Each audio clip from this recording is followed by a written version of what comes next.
On est avec Arnaud sur le stand Oculus Rift. Alors déjà, est-ce que tu peux nous parler de la technologie de l'Oculus?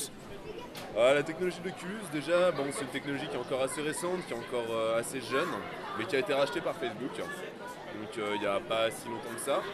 Ça et le bracelet Mio, donc des technologies immersives, très immersives même. Là sur le stand, on a eu des très très bons retours. C'est une technologie qui est au final, dans le principe, assez simple.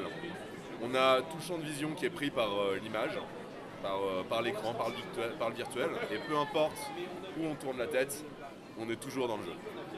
Donc le jeu occupe tout l'espace autour de nous. C'est une technologie qui est du coup très récente, qui manque encore un petit peu de résolution. Ça devrait être changé dans les prochains mois. Je crois qu'il y a une version un peu plus puissante qui va apparaître. À l'heure actuelle, donc, je disais, on a un 110 degrés de vision, voilà. C'est du 1080p, sauf que 1080p sur votre écran avec le monde autour ou 1080p sur tout votre champ de vision, c'est pas la même. Ça rend pas la même chose. Donc là, on va certainement passer à du 2048, donc du 4K. Je sais pas jusqu'où ils vont avoir besoin de monter pour que ce soit agréable. Là, c'est agréable parce que c'est nouveau, on n'a encore jamais essayé ça, voilà. C'est sympa, c'est vraiment très sympa, mais il y a encore des grosses améliorations à faire avant que les joueurs s'y retrouvent dans leur intégralité, que tous les joueurs s'y retrouvent. Voilà. Dans l'avenir justement, est-ce que ça va être un périphérique pour une console ou une console à part entière? Alors moi je le vois bien du coup sorti en kit par Facebook avec le bracelet Mio, avec peut-être un tapis. C'est le tapis où tu avances, peu importe la direction, tu avances dans le jeu. Pas mal d'équipements comme ça, je vois bien un pack vendu et du coup il faudrait un PC à mon avis. Peut-être dans les consoles futures, mais je le vois d'abord sur PC. D'accord, donc pas... Voilà, je vous disais, il y a des bonnes réactions des fois sur l'Oculus Rift. Oui, toujours les montagnes russes. Ah oui, on n'imagine pas ça comme ça quand on voit le rush, mais il y en a qui réagissent pas du tout et il y en a qui réagissent beaucoup trop. On sait pas pourquoi. Ce matin, on a une personne qui a été morte de rire, qui était à fond dedans et qui d'un coup s'est retrouvée par terre, encore en train de rigoler et voilà. Ça dépend de quoi ça? De l'immersion, de la volonté qu'ont les gens à se mettre en immersion, de leur capacité aussi à synchroniser l'oreille interne et la vue. Donc ce que j'ai pris comme exemple un peu toute la journée, c'est le même principe que le mal des transports, c'est ce qu'on appelle ici le motion sickness. Imaginez-vous en bagnole en train de lire un livre, l'image est fixe, votre oreille interne pourtant elle vous dit que vous êtes en train d'avancer, c'est un paradoxe, le cerveau il aime pas ça, mais il aime pas ça du tout. Là c'est le même principe, l'image bouge, si vous restez droit comme un piquet, le cerveau il va pas aimer du tout. Donc là, il y a des personnes pour qui c'est super parce qu'ils arrivent à se mettre dedans, puis il y a des personnes pour qui c'est un peu plus compliqué.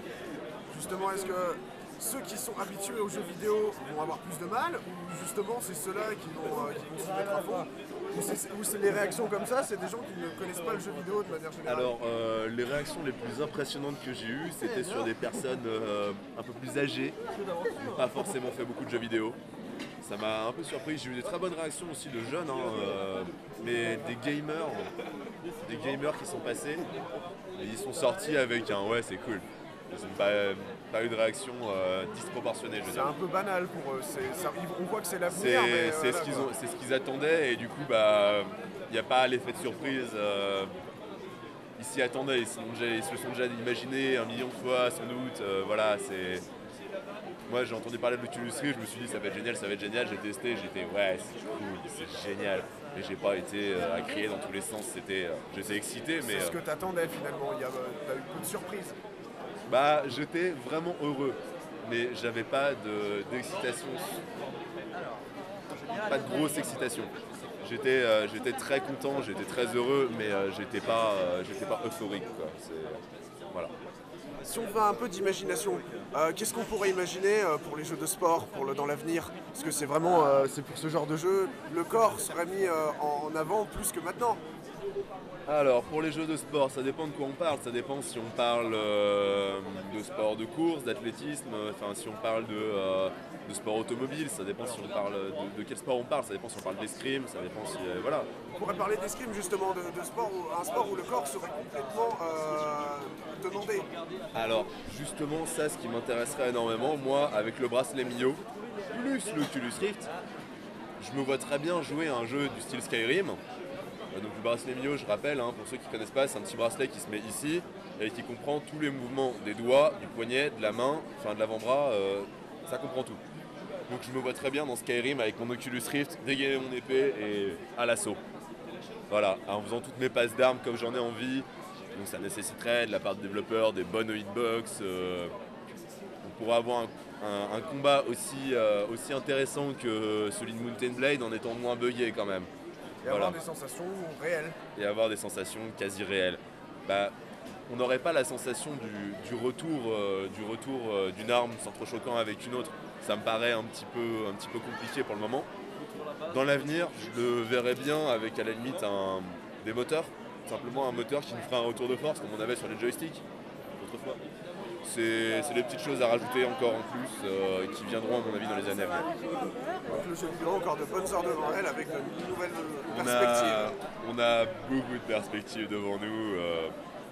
Si on regarde aussi les projets de la DARPA, ça nous permettrait de passer bien au-delà de ça et qui sait, peut-être de nous ajouter des sens, on n'en sait rien. À mon avis, on a encore beaucoup de choses à faire. Bah merci Arnaud. Mais il n'y a pas de quoi. On te laisse au stand. Merci, je vais retourner aider mes collègues. Et puis bonne continuation. Merci.